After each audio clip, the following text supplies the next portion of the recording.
All right, welcome back. You're listening to Walk-Ins Welcome. We're glad to have you for another episode. We're creeping up on episode 100. We're well on our way. We've got great interviews lined up. We have one lined up today that I'm excited about because we're typically all about helping you grow your revenues through digital marketing services, but we're talking real estate today, baby. We're talking healthcare real estate. That's specifically. Right. Specifically. So we have Chace Tomlinson on here today with CARR. CARR is very focused on healthcare real estate in a nutshell. But he has a family, two girls. So I'm sure he is plenty busy. We didn't talk about the ages when we were discussing earlier, but welcome aboard, Chris. Glad to have you on. Hey, I appreciate it. Thank you guys for having me. Yeah, man. Say hello to the Walk-Ins Welcome family and tell us one thing about you that nobody else knows. Oh my gosh. One thing about me that nobody knows. Hello to the Walk-In family. Here comes the something. That is a question. I mean, a lot of people know that. And I'm just going off of my head. I don't know, man. I'm a pretty open book with most people. I'll give something that people probably aren't used to hearing. I have there you go. My wife and I have been married for 12 years, but we have been dating since we were 15 years old. We met in high school. So nice.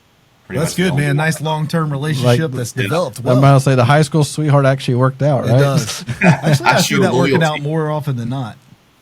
Anyway, well, look, I'm excited about our conversation today. Now, CARR, in full disclosure, we used CARR for our upcoming move into our office, and we only slid in there on qualifying to work with them simply because we work in the medical space.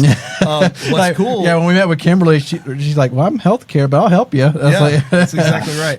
So CARR is in this unique position, Chace, that y'all focus. Now, I'm sure you do other forms, but y'all focus on medical practice, relocation, new locations, negotiations for physical real estate. Tell me about that. Yeah, so, there's a lot of different caveats when it comes to a practice, when you're a doctor. Sometimes you have some that are coming, out of college and residency that are looking to start their own practice, or they've been, under somebody for a few years and they want to start their own practice. So that would be kind of like your startup situation that we would help somebody walk through. Then you've got some doctors who are in a location currently and they've grown, really well and done a great job, and they need to expand. They need more space. Maybe it's to the location to the right of them, if they're leasing a space, or maybe it's another part of town where they think that they could, capitalize on another market. And so that's kind of an expansion. Then there's some people who are in a space currently, everything's going great. And they're looking to, their lease is coming up and they need someone to renegotiate that lease because, a lot of times a landlord will just hand over a lease to someone when they've been in a position for 10 years. They don't think that they need to really negotiate. So I'm sorry, I got a fly in my eye. I don't know where that came from. But they don't understand that they can actually renegotiate that lease. And there's a very specific strategy that we use at CARR to help make sure they get the best terms for that.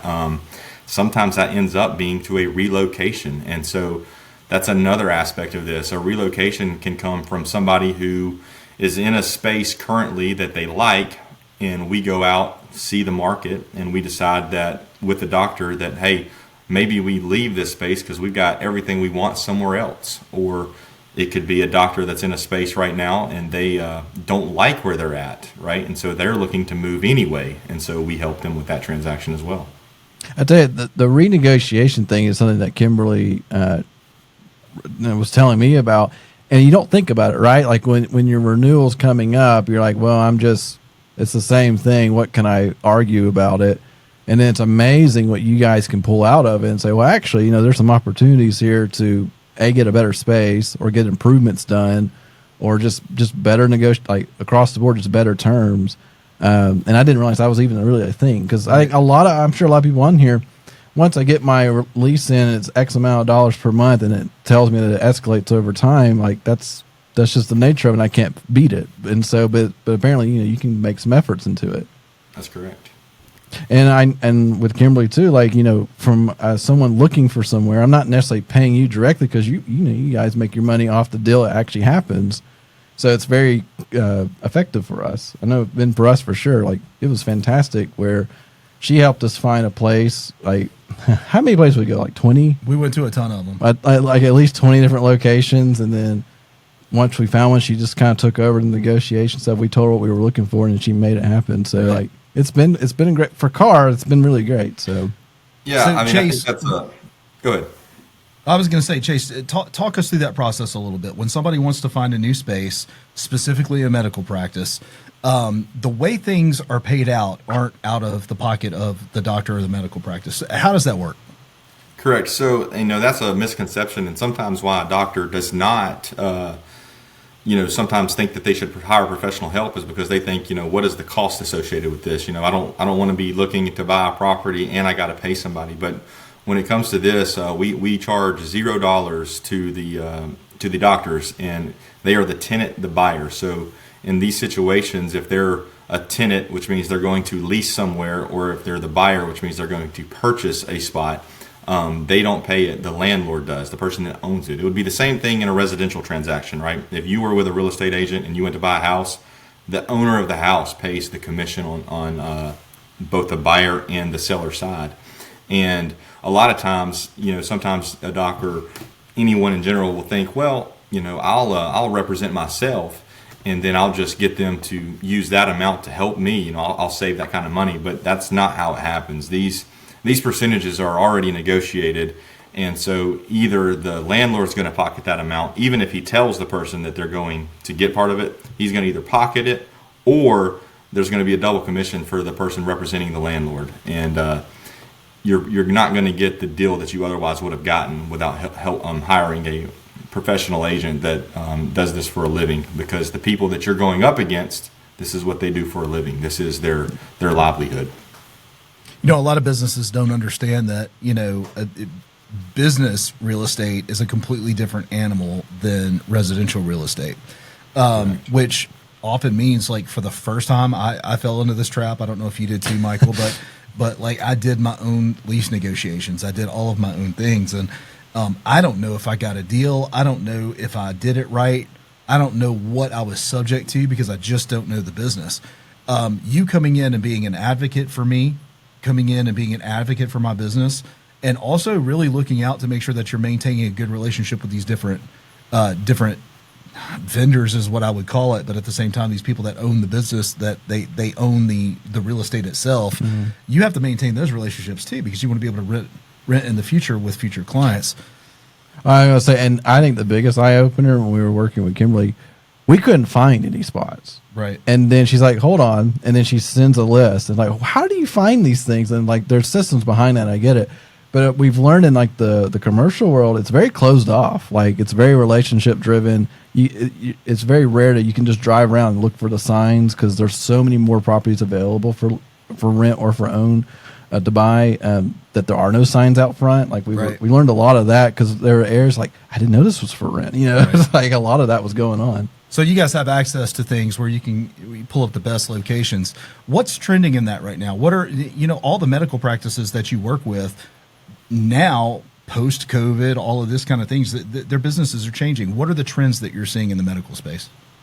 Well, I'm thinking in the medical space in general, just from the real estate, it's a highly sought after piece of real estate for anybody that has commercial real estate, right? When you look at a medical department, that's a lot of times going to be like an anchor of a building, right? If you've got a dentist inside of a building, that is an anchor for other people to come and expand to.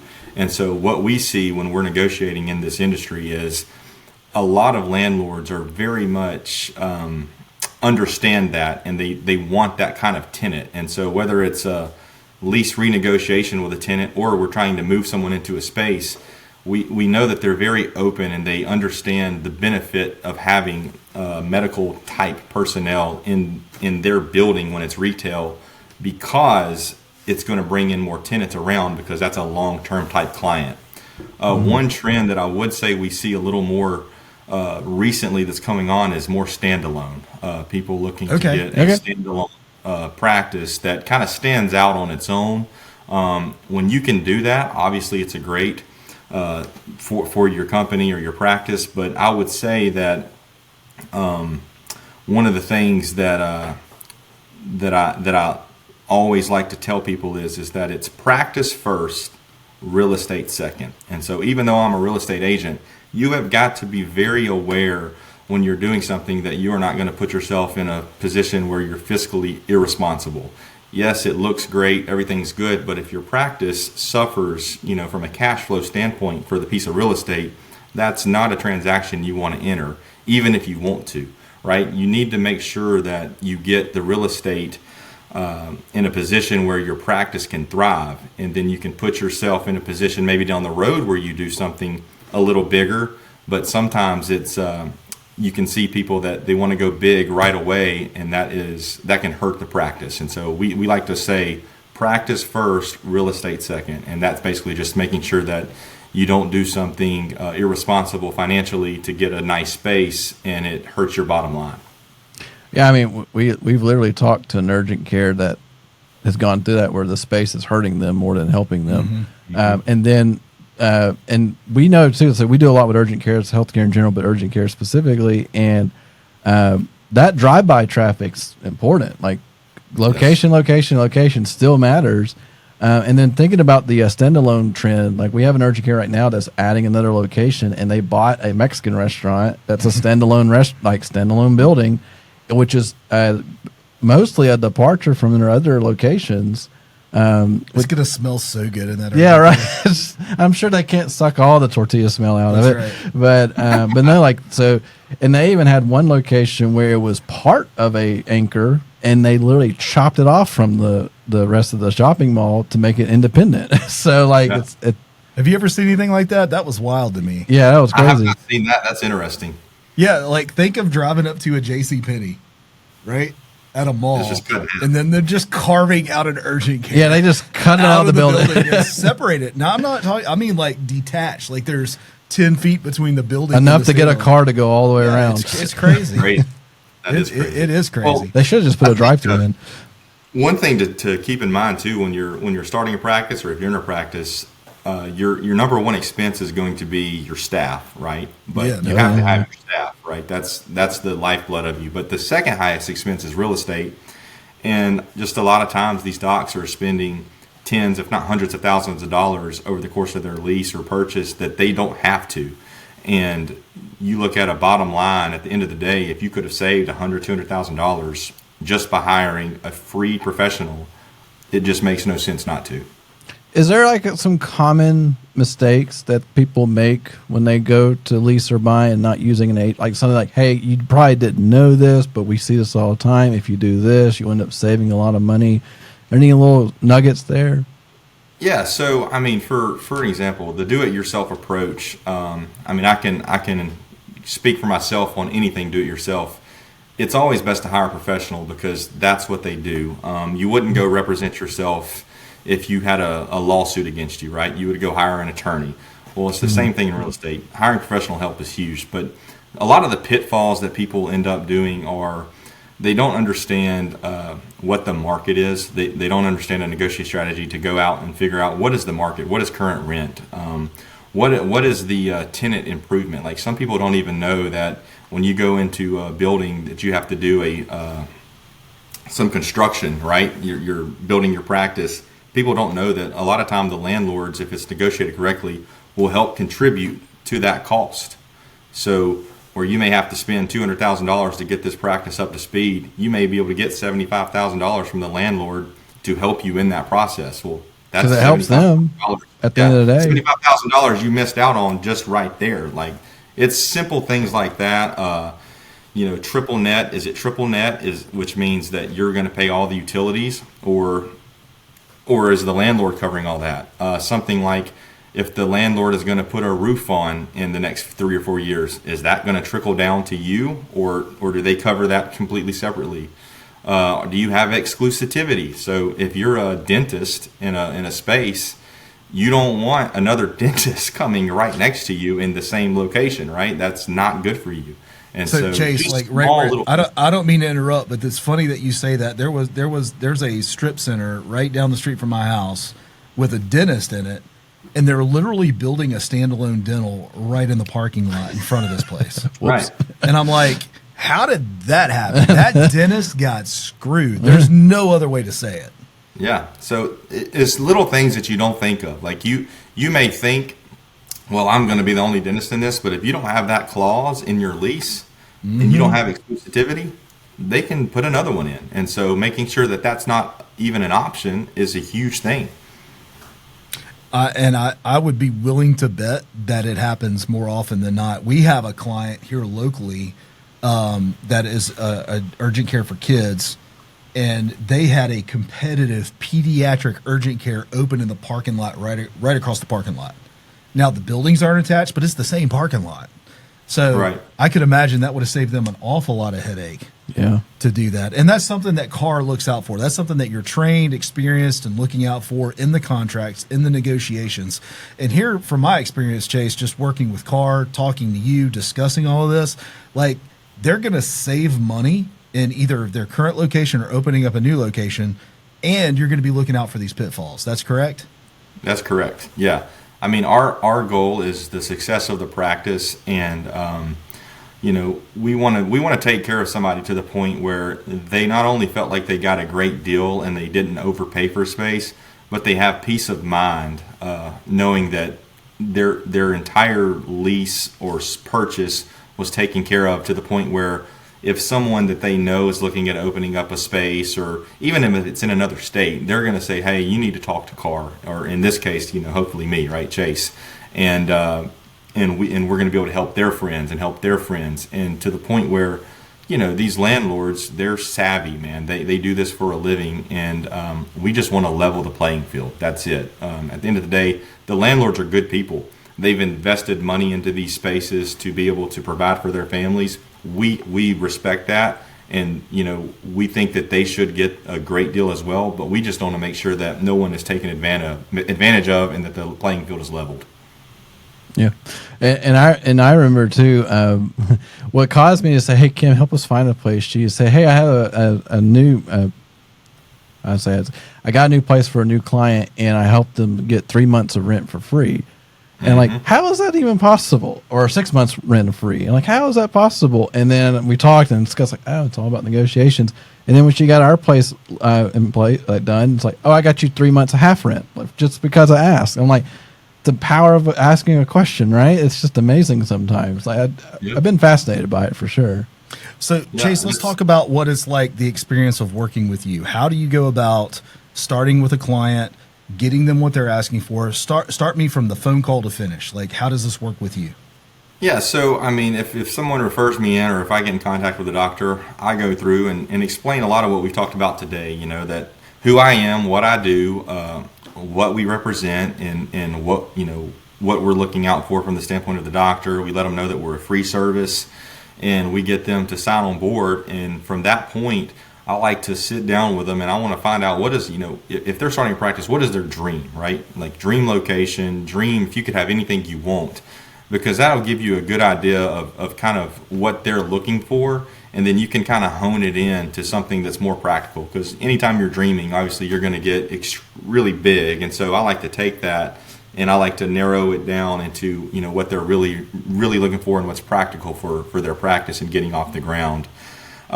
We typically, and this is our strategy, but we will search in areas that of interest for them, 50 properties probably. So we're looking at everything under the sun, even if it's nothing that could even relatively be good for them. Like when you start looking at it, it's just not a good space. But we do that so that we can expand the market, and we try to narrow it down to 10 to 20 spots. Right, that's our goal. It's not always something you can do, but that's our goal, is to have 10 or 20 spots. And then we want to review those with the doctor, and we want to pick out probably the top 6, sometimes 7 or 8, just depending on what they're looking for. And once we get down to that level, we're going to then go tour. And so, we get into a car, we get the doc with us, and we're going to go to each of those spots, and we're going to look at all of them, and we're going to narrow it down to the top 3 or 4. All right, the doctor is good with, in this scenario, these 4 spots, any one of them would work. We want to make sure that the terms are right. And so we start negotiating on those simultaneously, and make sure that everyone is pitted against each other, and understand that their space is one that we would really like, but it's not the only space we're looking at. And if they don't do X, Y, and Z, they're going to lose out on the deal. And that's kind of some of the emotion out, right? Like kind of like at the end of the day, business is business. I have 4 deals here. They're all very similar, but this one's giving you a little bit sweeter deal. By the way, over here, okay, maybe I'll sweeten it and kind of make it better. You kind of play it a little bit almost. Absolutely. I mean, if you went to buy a vehicle and you just showed up to a car dealership and just negotiated with that salesperson, you don't know what another dealership's going to do. You don't know nothing. You just are taking them for their word, right?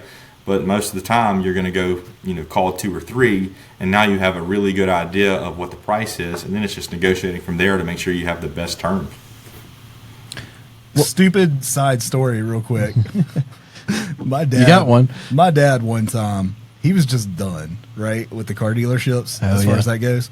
He had 4 different cars that he was looking at, and he called each one of those guys and said, I want you at my house with the car at this time. And they all showed up with the car, and he goes, who's got the best deal for me? That's how he did it. Did he win? He won. Did he win? There were 3 losers, but he won. But that was just it. Like, if you can remove the emotion from the purchase and be like, these are all the parameters I want. I've got 4 different vehicles that each one of these meet my need, maybe in a different way. Same with buildings, right? Just bring Chase, bring them to the table. CARR brings them to the table, and then you let them hash it out. That's right. I love it, man. That's good stuff. Hey, I want to shift gears just for a hair, and I want to talk about perception. All right, so it's my perception, and I'm ignorant, and I know that, but it's my perception that COVID has caused tons and tons of people to go remote. All right, and because of that, the perception to me is that businesses, specifically landlords, would be more apt, if the word, whichever that is, to negotiate on the space. Well, I'm not 100% sure that's reality. Tell me, am I thinking wrong? We did not experience some of that. My experience was a little different than my perception. And I was actually thrown off a little bit going, man, you would think they would be giving away contracts right now. What's the reality of the situation out there? Yeah, honestly, the market is hot, and not just in the medical aspect. I think overall, I mean, I'm not an economist, right? I don't get into all of that, but from the standpoint of the spaces that are available, it's not, you just walk out there and you can pick a space. There's a finite amount of places that are available, and so that's where having professional help helps a lot as well, because we get emails daily of spaces that are just now coming available that hadn't even hit the market yet. I know that each week I drive the market and I try to find, little nooks and crannies where there's spots available. But overall, in just the commercial real estate world, it's pretty hot. And that is a great thing. I know you'll hear on the news sometimes that we think we're going to have an economy crash or it's thriving. But in my opinion, from what I've seen, there is not a ton of space that's just readily available. And so supply and demand, right? That's right. When the supply is very low, they're going to ask what they want to ask. And that's where having professional help comes in to make sure that you level the playing field. And then contrary on that, if the economy ever does take a hit, the medical field, the practices, these doctors and dentists and things like that, they're not going anywhere. People have to go see them. People have to get these things done. It's your life. It's your life. It's your body. And so, as spaces were to move out, well, the medical practice isn't, right? And so you're in a very good position at that point to make sure that your deal is even better, because they know that you can pay. They know that you're going to be there, and they're starving for business. That is true. Like, as a landlord, I would have this disposition of simply, if you're medical, you make money, so I can up the charge as much as I can, type of thing, so that you can probably pay it. Like, that's probably the mindset. Incredibly important to have somebody advocating for you and say, like, hey, they may be medical, but they're a business too. Like this, right. let's be honest with our negotiations here, not just run them through the ringer. I saw something, Chase, that was unique. We went and visited a client in New Orleans, and they have this one specific space. Now, they're not participating in this. It's their first and busiest location for in-and-out urgent care. But the one location that they have, it's this tiny little strip center, and every tenant in that strip center pays a percentage of their revenue back to the landlord as well. How common is that? That's not as necessarily common. So in I think what you're talking about in that scenario, it's like a gross rent with where the tenants take some of their profits, and that's how they pay for their space. Right. Most of what you see, especially in the Birmingham and in the Alabama general area, is going to be triple net, which means you're going to have your lease rate, which is just your base rate, and then you're going to have a triple net, which could be $3, it could be $9, and that's not really a negotiable thing. That is set up to pay for the utilities, your prorated amount for the utilities and all the maintenance of the common building. areas. Correct. The CAM fee. Yeah. CAM The fee. CAM, It's that baby. stupid fee that irritated me. That I'm like, why can't I just pay for my space? Why do I have to pay for everybody else's? It was funny. We had one that we were looking at, and they had some fees and an additional 20% fee just because. Yeah. No reason. No We're just reason. And we're like, just jacking can it you up just remove that? Like, because. no. It's kind of like we want to push you out. Yeah, I felt like that was the we don't want you here fee. Yeah, that was the, and I'm okay with that. I can live with you're it. not who we want fee. That's good. All right, well, listen, Chase, let's wrap up. Oh, I'm sorry. I was saying that's where when you're negotiating, you negotiate the base rate, and Right. but because the triple net is not something that people really that is what it is. I got one more question before we wrap up because I think it's going to be important. A lot of listeners on this program are all over the place. Okay, they're not all in Alabama, and I know CARR is like there's a network. So one, want to give them the best way to contact you directly, and then Chase, how does it work if you're here, and how do you help them when you're not in their location? Talk a little bit about that, and then we'll wrap up. Yeah, so if they're here, it's Here obvious, is right? Alabama. Yeah, Here is Alabama. Just Yeah, Birmingham. Yeah. If it's Okay. in Birmingham, Alabama, it's obvious. You contact me, and I've got your back. We'll walk through the process. If you're in another state, we've got I think it's the last I checked. I think it's 40, maybe a little more states in the country, and we've got access to pretty much all 50 anyway. But if it's in another state, you can reach out to me at my email address, and I can locate you to the best agent in that area. You can go to our website and look for your state and find an agent in that area. So we're on a national level, and I can help you from here. If you say if I'm in Atlanta, Georgia, but I really like Chace, I can help you from here working through another agent. We have that ability as well. Well, I think there's the piece of it as well, Chase, where they can get in touch with you and get a lay of the land, right? Absolutely. Know you, like you, trust you. We've been on the podcast. Let me point you in the right direction. Let me look based on the conversation that we're having. Let me look in Pennsylvania and let me match up what I think would be the best personality and the best person to help you with based on my knowledge of our company and the way we work. So that's really what I was getting at. Let's contact Chase, point one, and then allow you to connect the dots on a national level. Exactly. Yeah. Nice. Cool. Man, I've enjoyed having you on the podcast today. Chase and I had a chance to visit over some coffee not too long ago. Really enjoyed that. Just got back from Hawaii. My last question, then I promise I'm going to take us out. Oh, you just missed that. Are you okay? Yeah, did you miss out on the... Yeah, seriously, that place is burning to the ground. What's crazy is we were in Kanapali, I think is where we are, which is literally like 3 miles from Lahaina, or I don't. These names Lanai? are very pronounced. Lanai or whatever. There's Lanai, Maui, and all that. They're extremely hard to pronounce, but there's a spot there on Front Street, which obviously prayers for those folks because it is burnt to the ground. But Front Street was an incredible unique area to go down with all kinds of surf shops right on the water. Right. It had a place called the Pai Fish Market, Pai or something like that. Again, hard words to say, but one of the best meals I've ever had. And prayers for that family that owns it. There's a shaved ice place called Ulalani. The best shaved ice I've ever had in my life. I don't know if I can even eat shaved ice around here anymore because it was so good. But it's burnt to the ground. There's no way that it's there. And I was there. So today's Friday. So a week ago today, I was literally sitting outside of that eating a shaved ice with my family. So it's that's a rough thing for them to be going through. That prayers for them for sure. And you were 1 week away from being completely displaced from the mainland. Well, look, man, I don't want to end on a bad note. We've had an amazing experience with CARR. Yeah. Chase, it's been awesome getting to know you, man. We're so glad that you came on the podcast. What we're going to do is we're going to drop your contact information in the show notes. That way, if anybody wants to get in touch with you through email, through LinkedIn, or whatever, they can connect with you.